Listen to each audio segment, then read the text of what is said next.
सखी किचनमध्ये तुम्हा सर्वांचं स्वागत आहे। तर मी आज आगळी वेगळी रेसिपी बनवून दाखवणार। तर हे बघा, बटाटे घेतलेला आहे, वालाची शेंग घेतलेली आहे, तर गाजर घेतलेला आहे, हरभरा घेतलेला आहे, वाटाणा आणि वांग। तर आपण शेंगदाणा न घालता भाजी बनवणार आहोत, कारण आपण कधी पण शेंगदाण्याचा कूट टाकूनच भाजी बनवतो। तर मी नाही शेंगदाणा टाकणार, मी मसाल्याची भाजी बनवून दाखवणार आहे। तर बघा, मसाला पण मी काय काय घेतलाय। तर 2 छोट्या आकाराचे कांदे कापून घेतलेले आहेत, आणि खोबरं घेतलेलं आहे, हे आलं घेतलेलं आहे, आणि लसूण घेतलेले आहे, आणि हे खडा मसाले 4-5 मिरे घेतलेले आहेत, आणि 4-5 लवंग घेतलेले आहे, 1 विलायती घेतलेली आहे, आणि हे करड फुलं आहे, आणि त्याच्यासाठी कोथिंबीर पण घेतलेली आहे, थोडे तीळ पण भाजणार आहेत। तर चला, मी कांदा भाजून घेऊ पहिला आपण। तर हे आपण भाज्या पूर्ण पाण्यात टाकून देऊ, कारण आपण कापलेल्या भाज्या आहेत, तर ते काळ्या नको पडायला।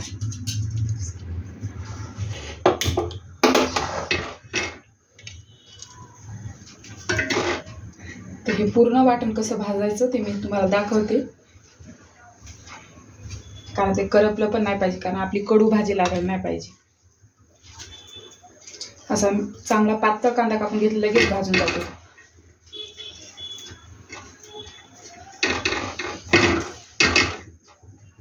पाच मिनिटात आपला कांदा भाजेल।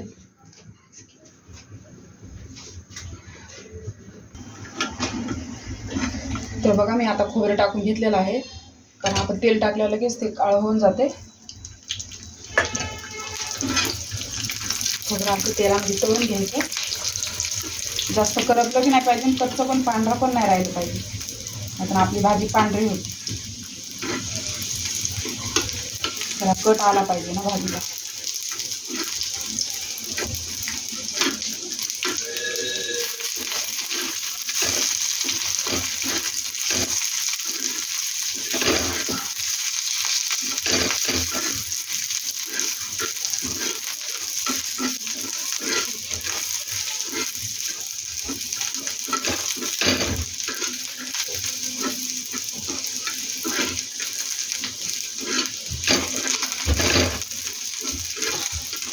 तर हे राहिलेले मसाले पण मी टाकून देते।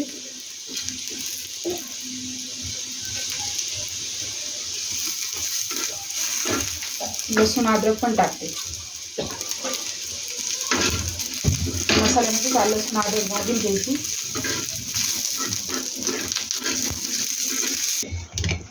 तर बघा, आपला मसाला पूर्ण भाजलेला आहे मी। तर आपण थोडेसे तिळ पण भाजूय। गॅस पूर्ण बंद करायचा, कारण तवा खूप तापलेला आहे आपला।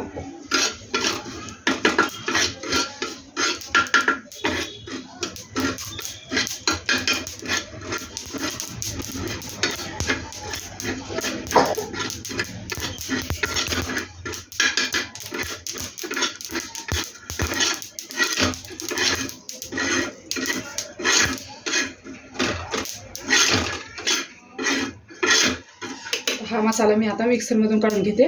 फोडणीची तयारी मी नंतर तुम्हाला दाखवते। तर बघा, मिक्सरमधून मसाला बारीक काढून घेतलेला आहे। त्याच्यानंतर फोडणीसाठी आपल्याला धना पावडर, लाल मिरची पावडर काश्मीरी आहे, आणि ही हळद आहे। तर आपण फोडणी टाकते।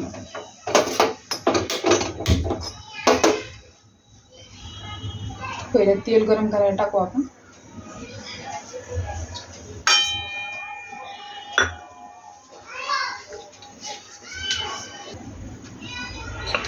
तर जिरी मोहरी टाकून घेऊ आपण पहिले। बघा, तेल तापल्याशिवाय जिरी मोहरी नाही टाकायची। त्याच्यानंतर हे सुके मसाले टाकून,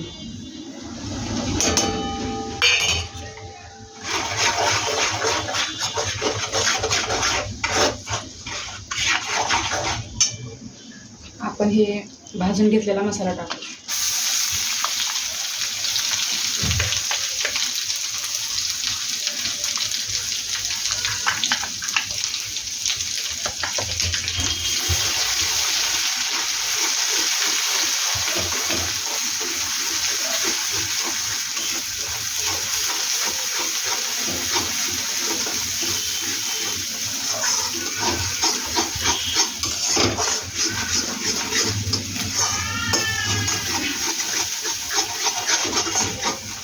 थोडासा फ्राय करून घ्यायचा मीडियम गॅसवर। तर हे कट करून घेतलेल्या आपण पूर्ण भाज्या मी एक पाण्यानं धुतल्या होत्या आणि परत ते काळ्या पडून म्हणून पाण्यात ठेवल्या होत्या. तर आपण आता ही फोडणी फ्राय झालेली आपण टाकून घेऊया.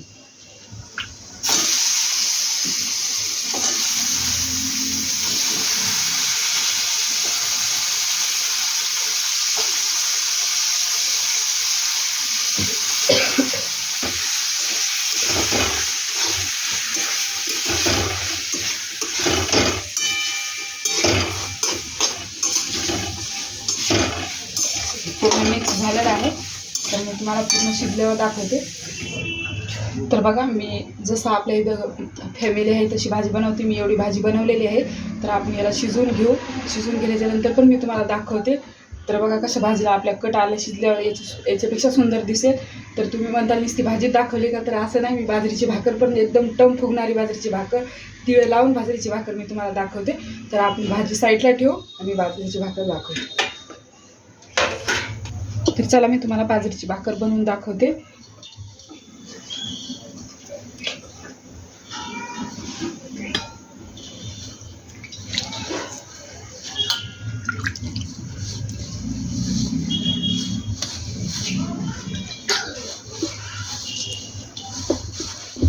पीठ असं मऊ मऊ चुरायचं म्हणजे आपली बाजरीची भाकर चिरत नाही.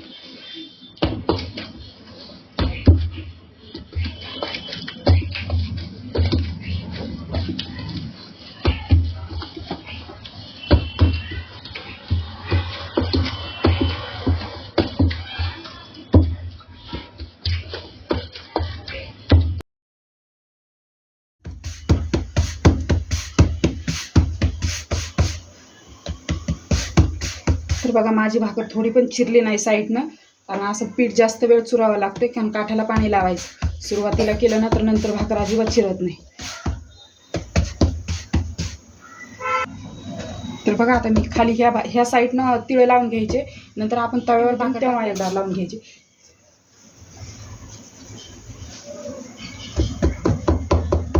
असं थापायचं म्हणजे आपले तिळ गळत नाही, पूर्ण भाकर शेकेपर्यंत राहतं.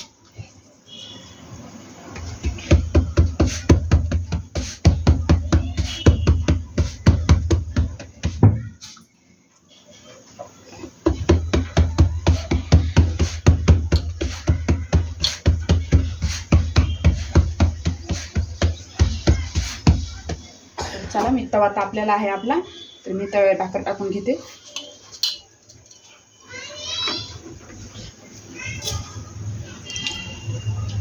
लगेच पाणी लावायचं ना, कारण ती कोरडी होती भाकर.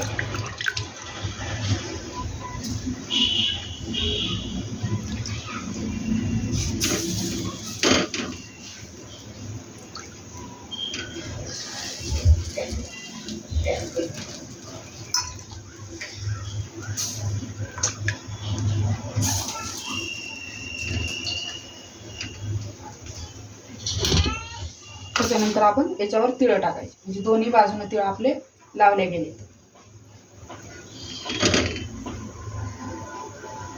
हे चिपकून जातात कारण हे ओलं आहे ना.